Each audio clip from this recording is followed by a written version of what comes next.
এক বেসরকারি বাসের কর্মীদের মারধর করার অভিযোগ উঠল কতিপয় যুবকের বিরুদ্ধে। ঘটনায় উত্তেজনা পুরাতন মালদার মুচিয়া অঞ্চলের আদমপুর এলাকায়। জানা গিয়েছে, এদিন নালাগোলা থেকে মালদাগামী ওই বাসটি এলাকার দুর্গা মন্দিরের সামনে বিপরীত দিক থেকে আসা একটি বাসকে জায়গা দিতে গিয়ে একটি টোটোর পেছনে দাঁড়িয়ে পড়ে।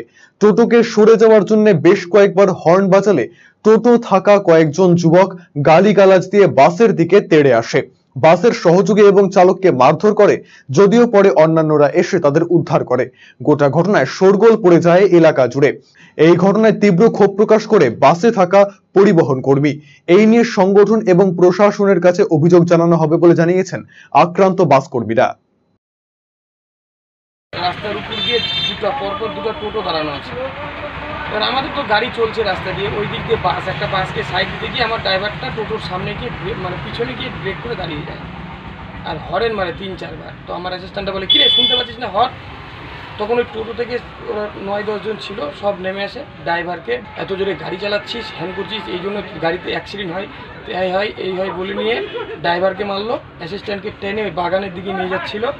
কোনো রকম আমি কালেকশন করছি, গাড়িতে ভিড় আছে আমার। কারা মারলো?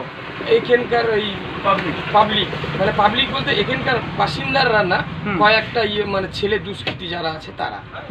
এবার আমার অ্যাসিস্ট্যান্টকে আমি দেখি যে কী ব্যাপার, মারছে। প্যাসেঞ্জারও নামে, প্যাসেঞ্জারের কথাও শুনে না, প্যাসেঞ্জারদেরকে পাথর ছুড়ে। তখন আমি নামলাম, নামার সঙ্গে সঙ্গে আমার ব্যাগ টেনে নিয়ে চলে গেলো একজন। আর যখন আমি অ্যাসিস্ট্যান্টটাকে টেনে নিয়ে আসি, আমার কোমরে একটা বাড়ি মারে, মাথায় একটা বাড়ি মারে, আমি রাস্তায় পড়ে যাই। তো এখানকার কয়েকজন এসে মাথায় জল দিয়ে আমাকে এখানে রেখে গেছে।